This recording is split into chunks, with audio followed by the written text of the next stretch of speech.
after 8 o'clock. And joining us in studio this morning, Mayor for the City of Roswell. Well, newly elected mayor for the City of Roswell, Tim Jennings, with us this morning. Morning, sir. How you doing today? Good morning, Mike. Doing great. Well, first and foremost, congratulations. I guess, is it still congratulations or is it condolences on winning? No, it's fine. We have a job to do, and we'll get her done. Good deal. So, obviously, tonight will be your first city council meeting as mayor here.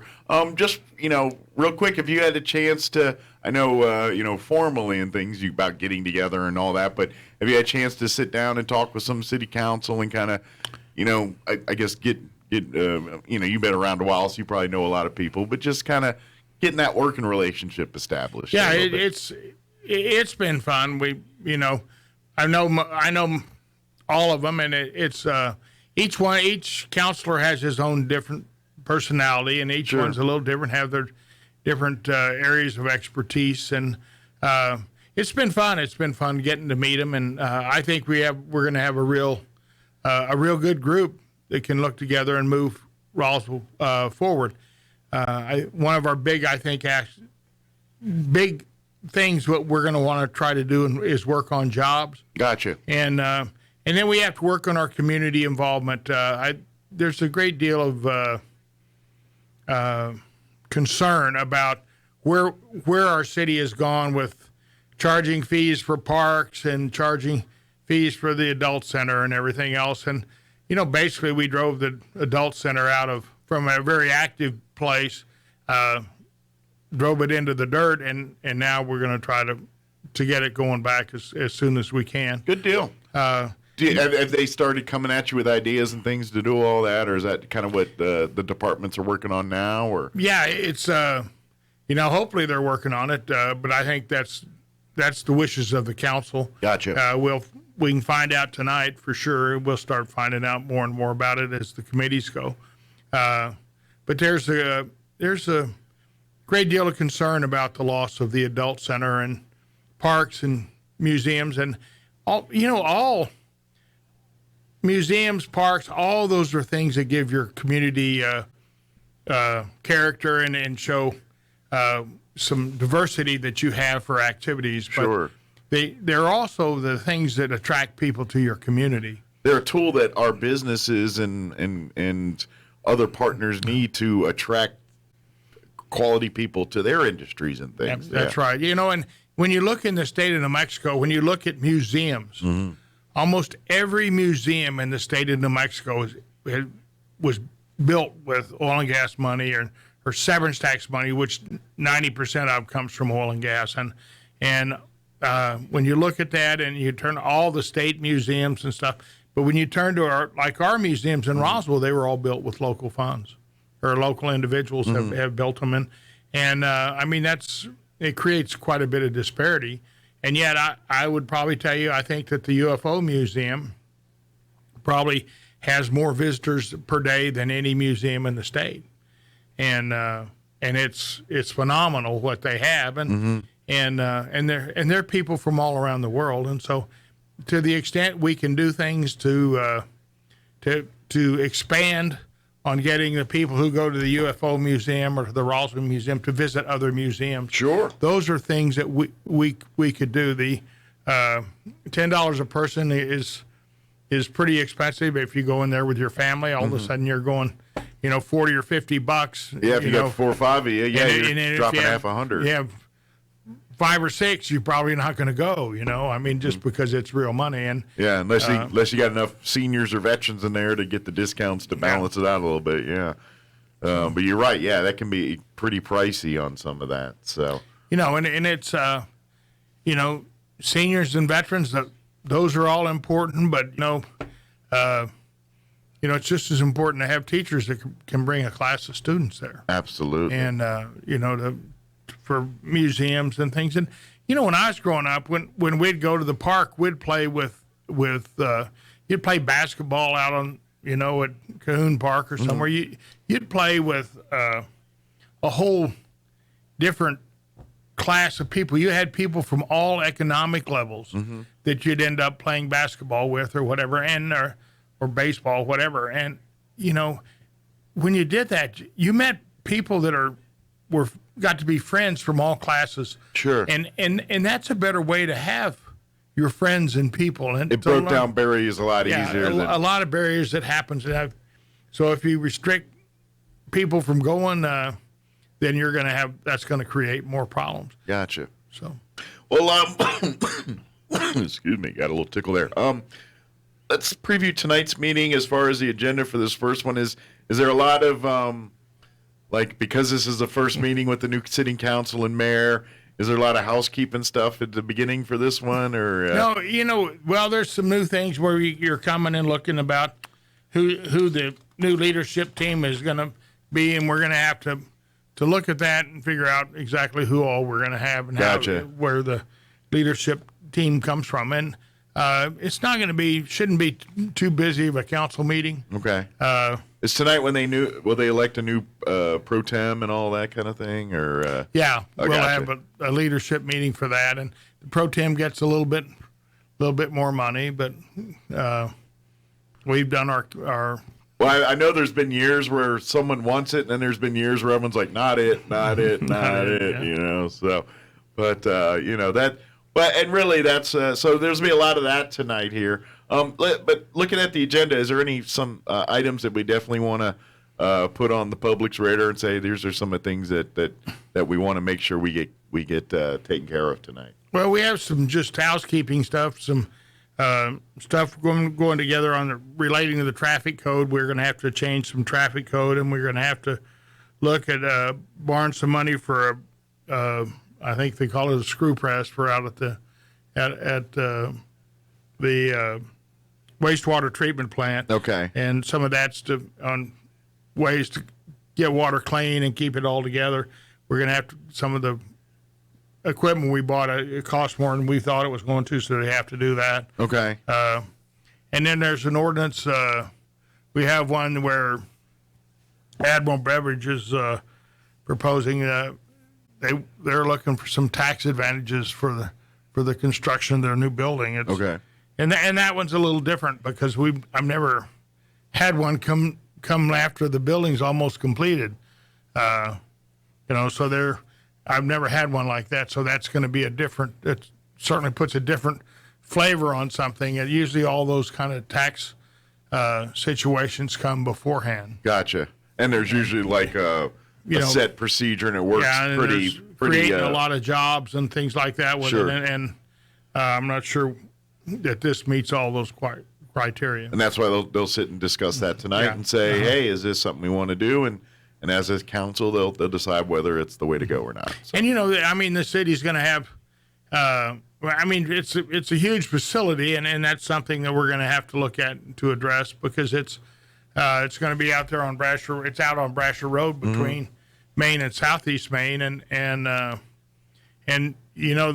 Brasher Road's going to have to be upgraded as well when you start putting that heavy of traffic on there. Sure, you're going to start seeing a lot more 18-wheelers and stuff rolling through there. So, and if I remember right, does FedEx, is that same stretch where FedEx got is there? on there. FedEx, they have FedEx Ground and FedEx, and there's a industrial supply place there, and then there's a trucking company down there on that road too, and a Frito-Lay. Frito-Lay, the new warehouse for that is there too. Yeah. So that's it's that road or that section of the road is already kind of by default turning into that anyway. So yeah, so it is, but you're going to have to upgrade turning lanes. You're going to have to probably the width of the road now from Sunset to South Main.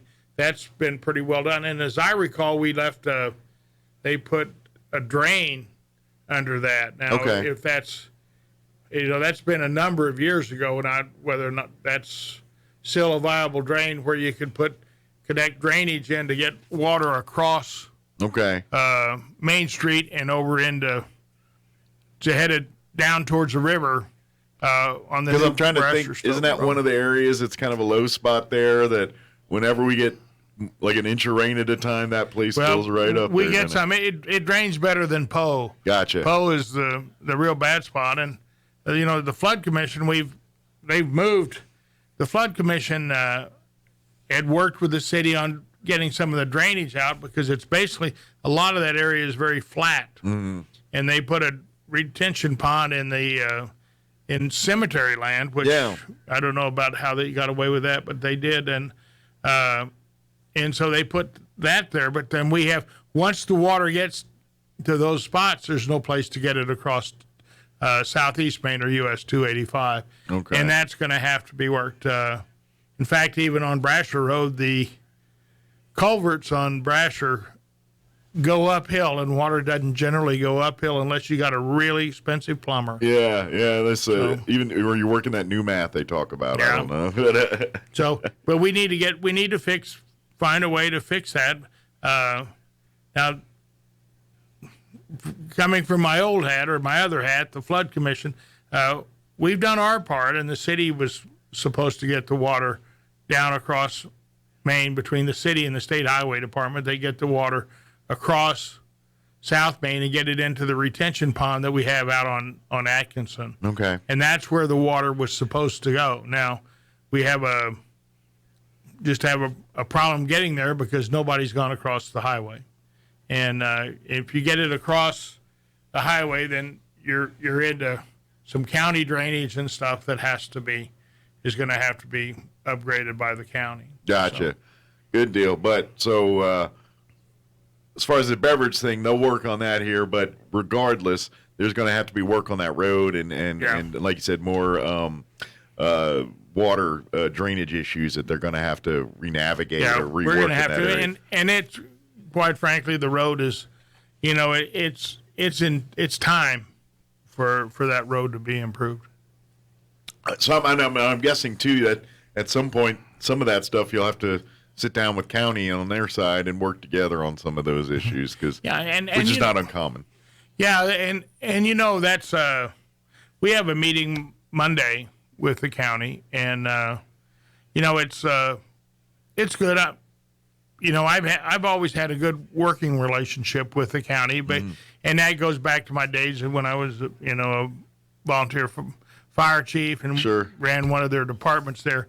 When Lewis Jones was a great guy, and he put all the city fire departments and the county fire departments, got us all working together, and we've kind of drifted away from that. Gotcha. But when we had that unfortunate accident with the firemen on 4th of July, all the surrounding volunteer fire departments came and manned the fire stations in Roswell so that those individuals could have could go to the services for the firemen.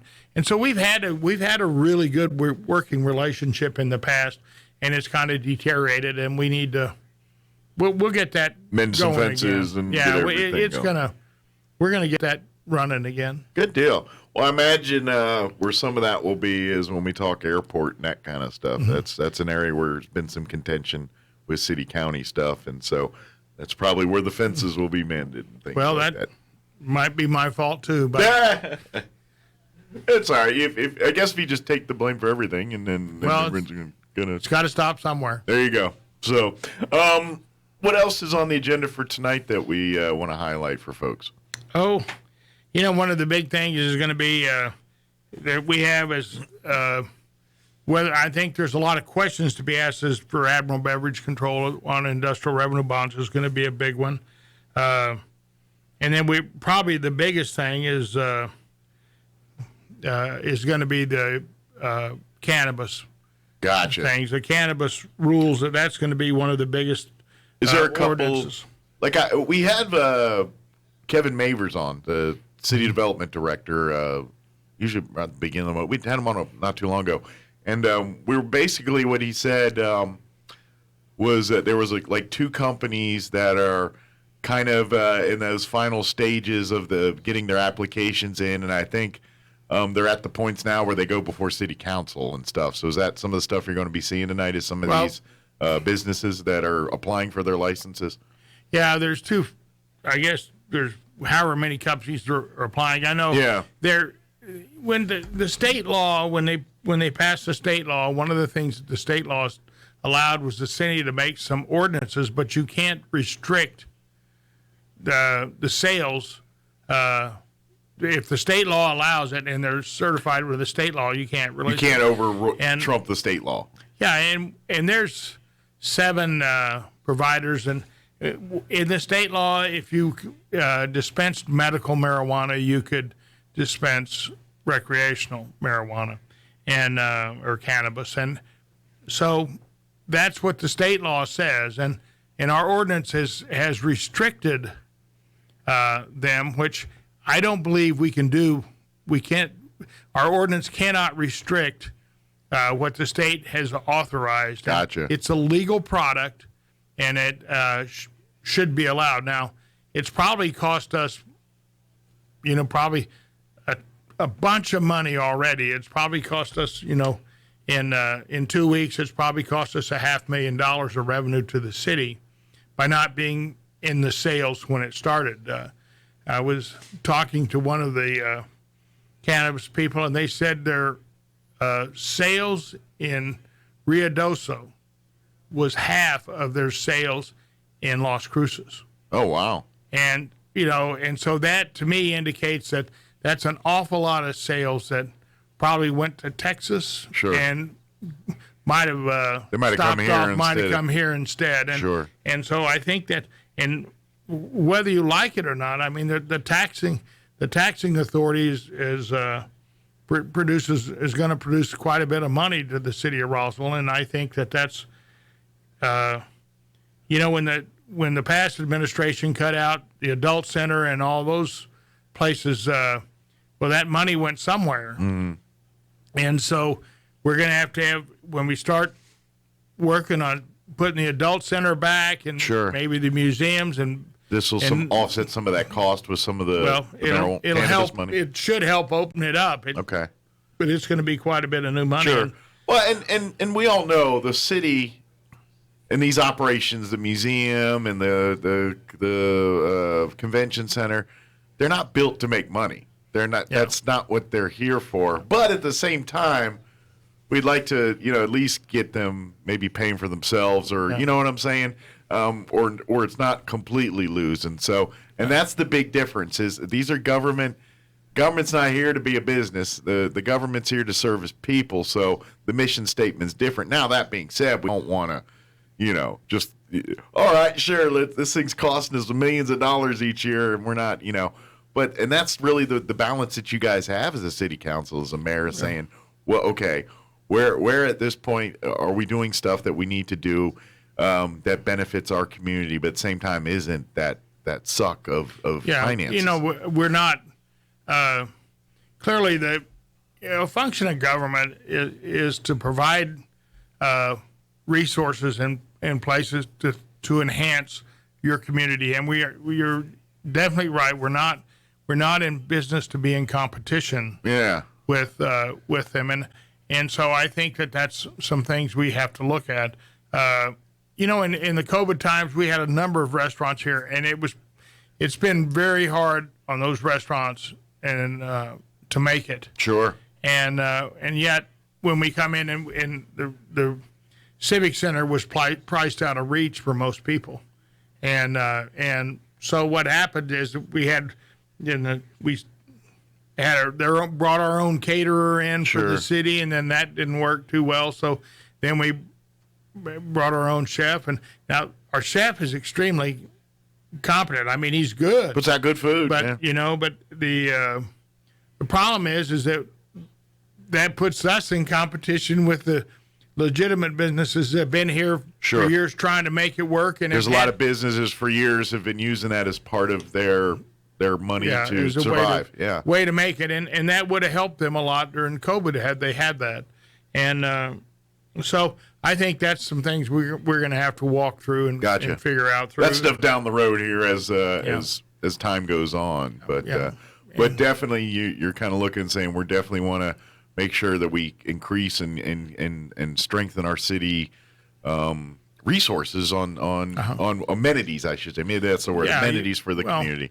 Well, it's the culture and the flavor of your community are done by the activities you can provide for people. Sure. And certainly the quilters, I think they've found a new home, which is good. But when you when you take those quilters away from being at the adult center, what they were used to, and then you move them somewhere else, then there's generally a decline in membership and stuff because you just change the activities and how people do it.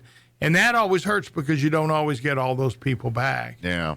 But, if we have people that go to the adult centers and just take the dancers, the ones that go and dance and exercise together, if they go in the morning and stuff, if people are home and they're staying home and don't get out and go somewhere, what are they going to do? Chances are they're probably not going to do too much if they're staying home, and they're going to get on Amazon and shop. Sure. Now, if they get out and go in the morning and go to exercise, and they'll stop and maybe they'll stop and buy a burrito or have a cup of coffee or something. Get something on the way home afterwards. I got to pick up some groceries afterwards. That's right. Or I got to go. They'll spend money. Yeah, absolutely. And the spending the money is where we get our money. So those kind of things are good. Is to get people up and moving around, and to increase, their health and just make our community a lot more vibrant. Absolutely. Keep going and moving on. Well, and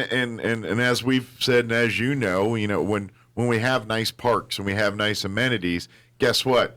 The hospital's using that to recruit doctors to the hospitals.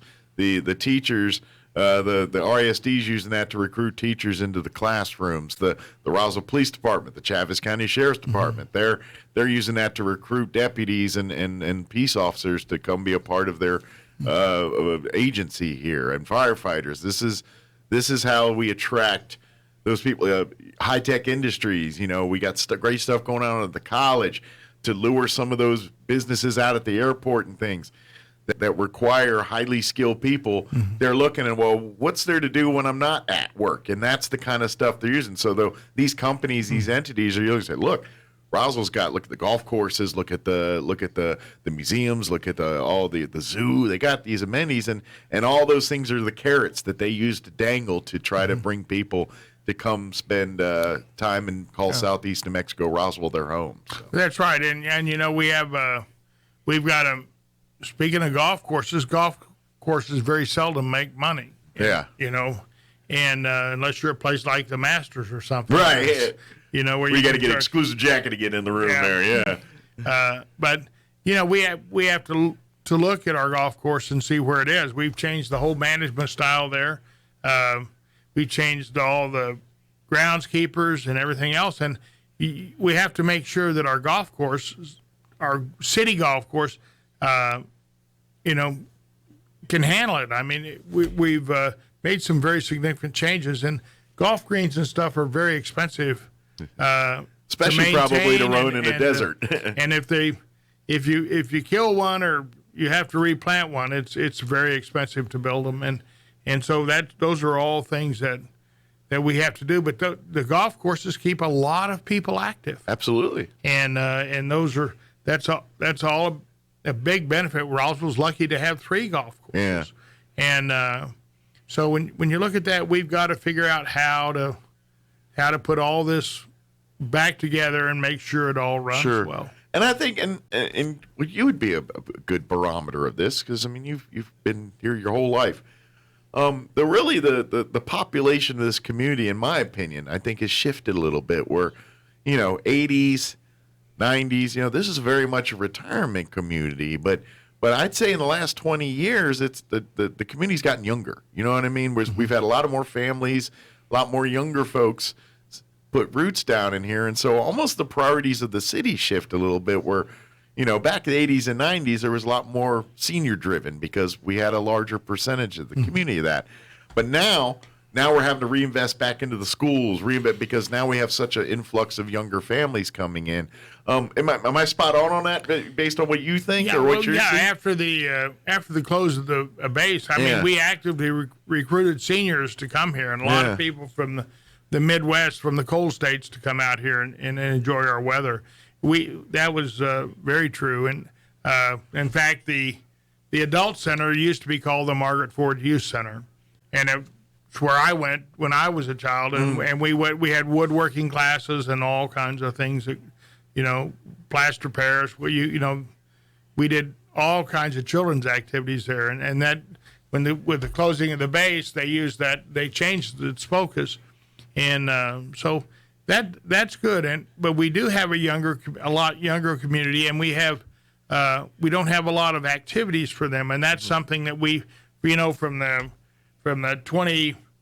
22 or whatever 22 through 35, 37 group, we need to have more activities and see what we can do to have more activities for younger people, to attract younger people to come here. Sure. Which to me means, things like the zoo, things like that. We need to, spend more. And you can see there's a lot been going on and doing things there. But because of like that youth shift, I think we need to invest in the bike trails, all the more outdoors, things that the younger folks want to go, and older folks too. I was going to say we like to do it, but you know what I mean? I think turning and which is what's kind of where we have doing. I think that's a good thing that we've been doing. And we need to, wherever possible, we need to make them intergenerational.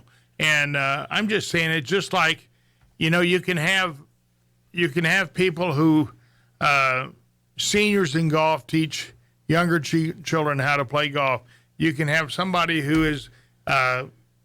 has talents in gardening, can teach younger children how to garden. Yeah. Those are kind of things that we need to sit down and figure out what we can do to where we create a community that is kind of tied together by their activities and the fun they can have. Sure. And we just had Arbor Day the other day, and when my brother was in, he started a tree farm, but then it all fell in the closet or somewhere. Somebody shut the door and nobody opened it up till the trees are too big to transplant. And those are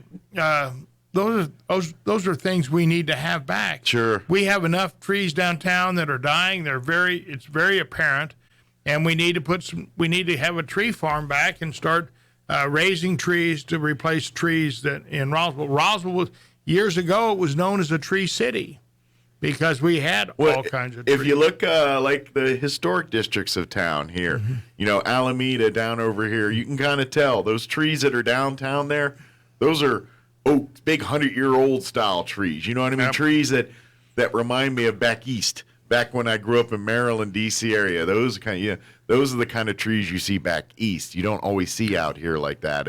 But when I remember the first time when I moved to Roswell here in like 2000, going through the historic district and seeing the big trees, and that was the first time I've ever come through and said, you know what? This reminds me East Coast, the green lawns and the trees, and you still see a hint of that in some of the historic district, but I guess a lot more of Roswell looked like that back in the day. Yeah, and yet if you ever see pictures of the old Lover's Lane, I mean, you talk about big trees, they were there. Yeah. So we need to look at that, and so we need a tree farm. We need to, and speaking of all the intergenerational stuff, the one thing that we've done away with that we have to really get a group back together and start, and that's recycling. Mm-hmm. We need to get recycling going back in Roswell. Now, the paradigm has shifted a little bit when China stopped taking electronic products and things like that. So we've got to figure out how we can recycle and how much. And I would hope that maybe the Woolies might help us a little bit. They had their company here, it was always amazing to me that the city charged them a 7.5% fee to recycle, which all it did was keep trash out of, or recyclables out of the landfill, which seemed to be crazy to me because our landfill was already too full, and we didn't save money from the enterprise funds to start another cell, which I never understood that. I mean, as you're dealing with something that holds so much trash, and as you fill it up, you should be putting money aside for the next cell. Yeah. I mean, come on, that's just makes common sense. And in that enterprise funds, you ought to have money to, if you have a packer out there that smashes it real tight in the ground, then that packer is going to wear out. You should have set money aside to replace it. Sure. And course, we didn't. So then we had bond issues on people raising taxes. And, Sure. I mean, we've got to keep our city in a Better, sound financial shape. smarter, best being a smarter steward of the money, and This screw packer that we're talking about, borrowing money for this thing to squeeze more water out of the wastewater, out of the waste, whatever's out there. I guess in that place. So. In my head, I feel like it's a big sponge that this machine squeezes out the pure water and keeps the nasty in it or whatever. I don't know. I didn't pay that much attention to science class. But see, we're here wanting to borrow money again. Sure. And yet we just moved money from enterprise funds over to the Ascent Aviation Project. Robbing Peter to pay Paul, basically. That's right. Yeah. And I mean, so these are things that we have to look at, and we have to protect our tax base, but we also have to, look and see where we are. There's a great deal of concern right now about what's going on in the water department in our city, and so hopefully we'll get briefed on that. Sure. So really, that's kind of what you're doing now, is really assessing the ship and seeing where we can adjust and plug holes as needed. I tried to get. I talked with the leadership that was there. I mean, we have five new people on the council, and I wanted them to go into the budget hearings that they had, or when you had the department heads came and talked to the city administration. Yeah. And our administration didn't want our council people in there. I don't subscribe to that theory. I'm a person, I believe, and knowledge doesn't hurt you. Sure. And if you have knowledge, you've already stomped out the ignorance. Sure. And that's what's important. Well, then everyone's at least arguing on the same plane. Yeah, and I want our council to know any option that's out there that's available for our city, not just the ones I pick. Sure. I want any option out there so we can pick the best option. You want good ideas no matter where they come from. That's basically. right. And that's what I think we're going to get there. Good deal. It's one bite at a time kind of thing. Yeah, and it's just like the UFO. Okay, so UFO has been changed greatly. But, before we had Main Street, and Main Street had, and all the different merchants had little different products. They said, well, now all the products, I guess, have to be bought by the city, and they have to buy them from the city to sell them. But that doesn't, I don't understand the logic behind that. That's whether it's brand protection or what, I don't know. But Main Street was really one of the groups that was headstrong when my brother and Mr. Crosby and Dusty Huckabee put the UFO, the 50th anniversary, or the first one or whatever, put them together, put that together on the 50th anniversary of the UFO crash that got us all the notoriety. And, they didn't have any help from the state or anybody. It was all done right here locally with local people. Rolled up their sleeves and got her done. Yeah, they did. We're about out of time here, but tonight, 6 p.m. is the city council meeting. They meet over at the Convention Civic Center there in the chamber meeting space there. Public is encouraged and invited to be a part of the meeting. This is something. Yeah, we'll have plenty of time if you care to enlighten us about something. Come ahead. We'll be looking forward to it. And of course, if you don't feel comfortable coming in person out there, you can always go to the city's website, roswell-nm.gov. They'll be streaming the meeting live for you, and I believe they have a GoToMeeting link right there on the website as well if you wish to speak on one of the issues during the thing. That'll give you an appropriate time to do all that there. Yeah. And then, of course, tune in tomorrow. We're going to have Mayor Jennings here join us about 8:15 tomorrow to recap what went on and talk about who gets your pro tem and what some of the decisions that came from some of the things they're going to be voting on tonight. And then, of course, just getting the recap of everything there. So, first off, thank you, sir. Appreciate the visit. And we thank you for their update. Thank you, Mike. And make sure you get with Tanner, because Fridays are McDonald's Fridays. So we get McDonald's food brought in. So if you have a McDonald's favorite, make sure you tell Tanner, and he'll make sure he gets one of those for you and have it ready waiting for you in the morning. So I like burritos. All a right. little better, you know. So they can't go wrong with Burrito the... Express, Burrito More. That's All right. And I like McDonald's too, but that's for lunch. All right. Well, maybe we'll get you one of them. We'll keep one of those burritos on the side just in case you get a hankering while you're here. So, All right. Thank you, Thank sir. you, Mike. We'll see you in the morning, all right? Take care.